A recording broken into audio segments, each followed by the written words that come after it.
Good morning gising bayan.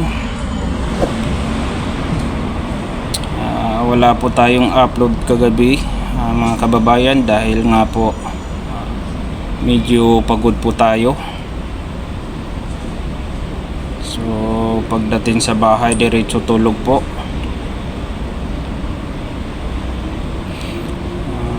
Day shift na kasi tayo kaya medyo napapagod po tayo.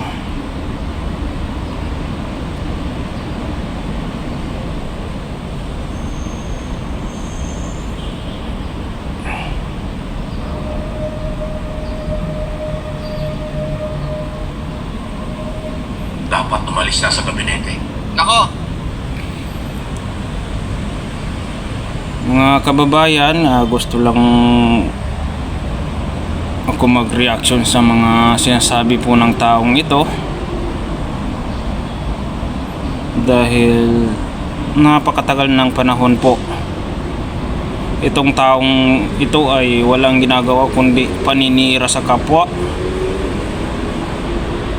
lalo na po sa mga politician po.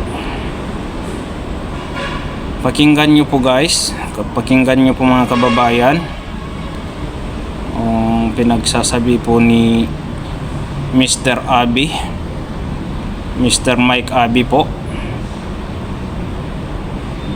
Diba? Dapat ako dati sinasabi ko umalis sa gabinete si Sara para magsimula na ang pag-imagsik ng puso ng damdamin ng taong bayan. Pero ngayon, huwag kang aalis. Kasi sinasabihan ka ni Abi, kontrahin natin. Sino ka para utusan si Sara? Gago ka ba? Huwag kang aalis. Hindi, Bibi Sara, huwag kang aalis. Ngayon kung ipapalitan ka, kasi may balita papalitan ka daw ni Lenny, o kung sino man papalit. Ha? Yung damdami ng mga Pilipino lalong magliliyab. Kaya tama, huwag kang aalis. Antayin mong alisin ka para magising na ang mga kababayan natin na natitira na hindi pa umaaming nabudol sila. Mas maraming magigising. Bibi Sara, pag tinanggal ka, lalo't pinalitan ka ni Lenny, mga animal, nagkakampihan dahil hindi nila kaya ang mga Duterte. Bad trip kayo. Bad shot na kayo sa akin. Pag-resign na sa anumang posisyon sa pamahalaan na ni-appoint lang. Iba yung appointed kaysa sa elected. Huwag siya umalis as vice president. Nasa kanya yun.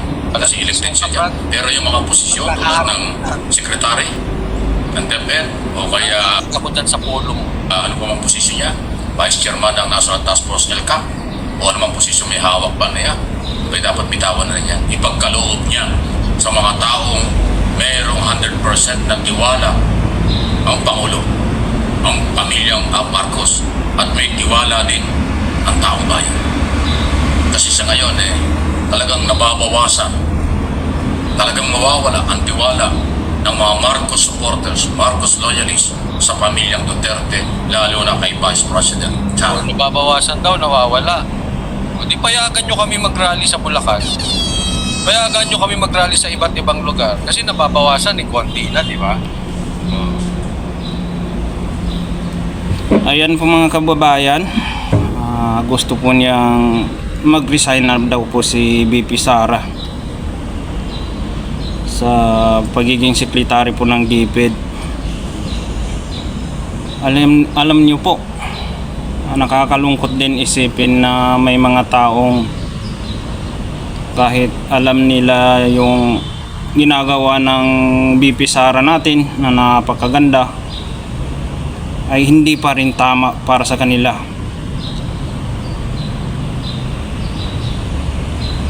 At ang tama po yung sinasabi po ni Coach Ole na sino ba siya para paniwalaan para mag-resign si BP Sara. Papasalamat nga tayo kay BP Sara kahit papaano yung sa DepEd po maganda na po yung mga pamamalakad dyan. Nababawasan na po yung mga estudyanteng nang bubuli sa kapwang estudyante. Dati, garapal ng ano dyan eh. Garapal ang pagbubuli sa mga estudyante dyan eh. Ngayon, gusto niyo pa alisin? Bakit? Nangungurakot ba si BP Sara sa DepEd? Ano bang ginagawa? Ano bang maling ginagawa ni BP Sara? Para masabi mo yan, Mike Abi. Tsaka may karapatan ka bang tanggalin si BP Sara?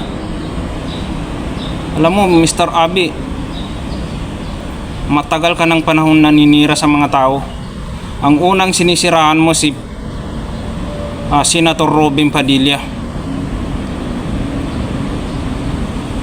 Ngayon, si Sara na naman yung titirahin mo. Hindi Sara naman titirahin mo. Dapat siguro, Mr. Mike Abi, mag-isip ka ng mag-isip ka ng matino. Kasi parang napakakitid ng utak mo eh. Panay ka ng tira ng mga taong may katungkulan sa gobyerno. Kung ikaw yung perfect, bakit hindi ka tumakbo? Bakit hindi ka tumakbo senador? Bakit hindi ka tumakbong vice president? Bakit hindi ka tumakbong presidente? Ako, pag ikaw na naging presidente ng bansang ito, lahat makitid ng utak. Ito pa mga kababayan, dati-dati puri ng puri siya eh. Bigay. Kahit hindi kilala, tinutulungan. Kahit hindi kilala, dinadamitan, pinakakain, pinag-aaral, kinakausap pag may oras. Ganun po siya. Itong network. Ito wala ang kinalaman. Ako po, hindi ako member ng Tindang. Pero ang akin ng pagrespeto kay Pastor, mahigit pa siguro sa member. Grabe po ang aking pagrespeto kay Pastor Kibuloy. Nakakausap ko yan, nakikita ko yan. Dito at sa abroad, nagkakasama po kami. Hindi po siya ganun.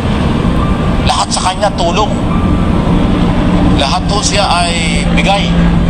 Kahit hindi kilala, tinutulungan. Kahit hindi kilala, dinadamitan, pinakakain, pinag-aaral, kinakausap pag may oras. Ganun po siya. Walang kayabang-yabang. Simpleng-simple lang. Pag dumating sa isang lugar, nandyan lang siya. Pag hindi sinalapi, ganun lang, ganun kasimple. Pag nagsalita, simple-simple. Ganun po siya, wala ko siyang yabang.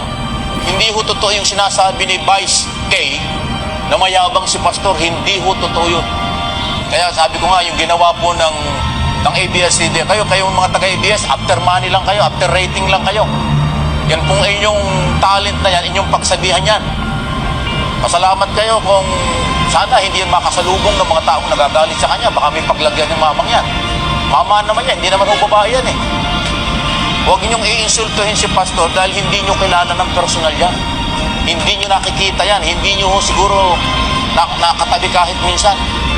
At saka, alam nyo, bawal na bawal po sa telebisyon ng mang-insulto ng kapwa kung hindi mo naman kilala. Maliban na lang kung binalikan ka. Ay ako po, pwede ako makipag-usap sa professional na level. Pero pwede rin ako makipag-usap sa bastusang level. Pag nang bastos kayo ng tao na aming nire-respeto, pwede ko rin kayong bastusin. Trabaho lang naman ito eh. Huwag saan ng gano'n, Ito, inuulit ko, akin pong sarili ito. Dahil ako po ay may sariling malasakit. Nakikita niyo si Pastor. Kaibigan ko ho ng personal yan. Napakataas ng respeto ko dyan. 24/7, kahit saan kami magkita, kahit saan siya nandoon. Nagkakausap po kami yan. Nagkikita po kami yan. Dito at sa abroad, inuulit ko kaya. Kilala ko siya. Nagkakausap kami.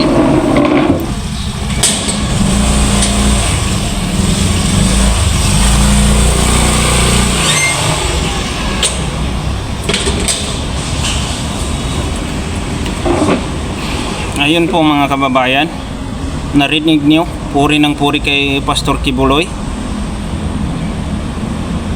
Grabe, napakataas daw ng respeto kay Pastor Kibuloy. Ngayon, anong ginagawa kay Pastor Kibuloy?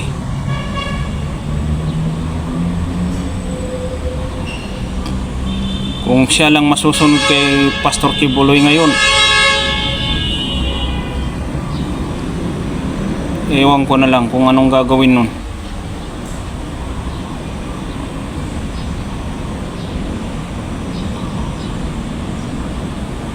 Malinaw pa sa sikat ng araw, balimbing ka.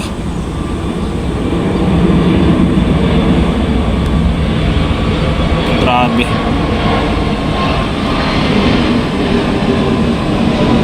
Tapos ngayon,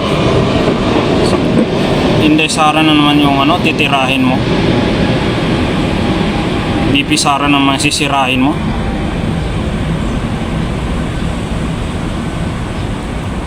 Salamat ka, malawak yung mga pag-iisip ng mga taong sinisiraan. Hindi kagaya mo napakakitig ng utak.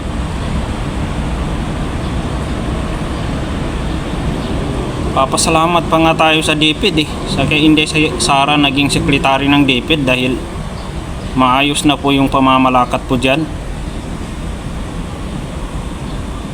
Nababawasan na po yung mga estudyanteng nang bubuli sa kapwa niyang estudyante. Tapos ngayon gusto mong mag-resign. Ganun din yung ginagawa mo kay Senator Robin dati Gusto mo rin mag-resign si Senator Robin Padilla.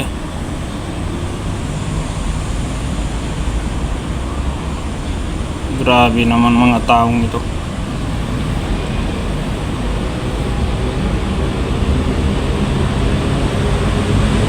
Dapat sana gawa ka na lang ng content mo, hindi yung panay-paninira ka na lang sa mga tao.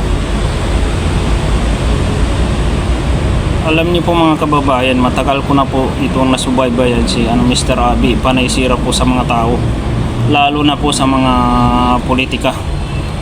Narinig niyo po, napaka taas ang respeto niya kay Pastor Kibuloy.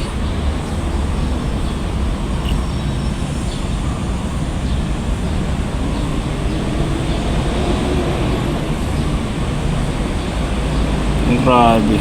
Dapat sana, ang problema kasi sa mga Pilipino, kahit alam na natin na tama po yung ginagawa ng isang tao,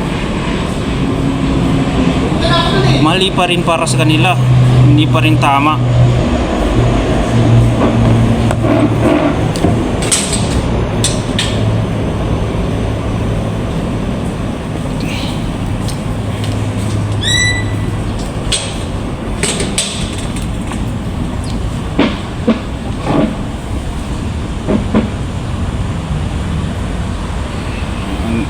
Ugaling Pilipino talaga.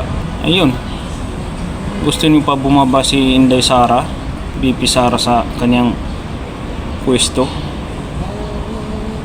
Maghahanap po kayo ng kapalit sa kanya na mangungurakot.